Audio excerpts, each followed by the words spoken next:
About 6 months ago, I put some money down to buy a car because I thought it would be really neat to get one of those smart cars, and you could reserve a car for $99. And so I did it. And well, since last June, our family's finances have changed considerably.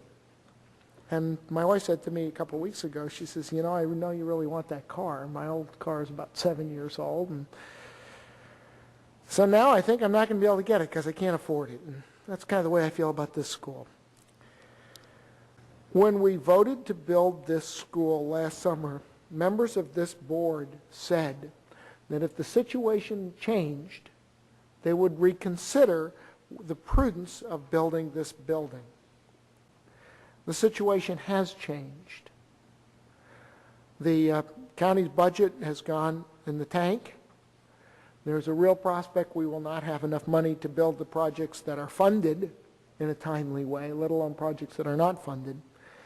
And I would challenge every member of this board to look in the mirror and say truthfully that this is the most important unfunded capital project in the county. I think we can't say that given what the projections are and given what the other capital needs are. I guess it's now time for me to repeat my favorite mantra, which is every dollar we spend on one project is a dollar we can't spend someplace else. It's a finite number of dollars. And as Mr. Tistad shared with us at our work session last week, there's a real concern that the Board of Supervisors will actually reduce our cash flow below the $155 million a year. At current projections, the county, if it transfers $155 million to us, its debt service will exceed 10% of general fund revenue, and that will cause the county to lose its AAA bond rating, and the county will not allow that to happen. So I think it's extremely likely that we would have to plan for less than $155 million a year in capital beginning as early as next year. I had asked the superintendent, and I appreciated him giving the answer, and what the superintendent and the staff shared with us is that if we build an addition, that is if the board were to adopt this amendment, instead of building a new school,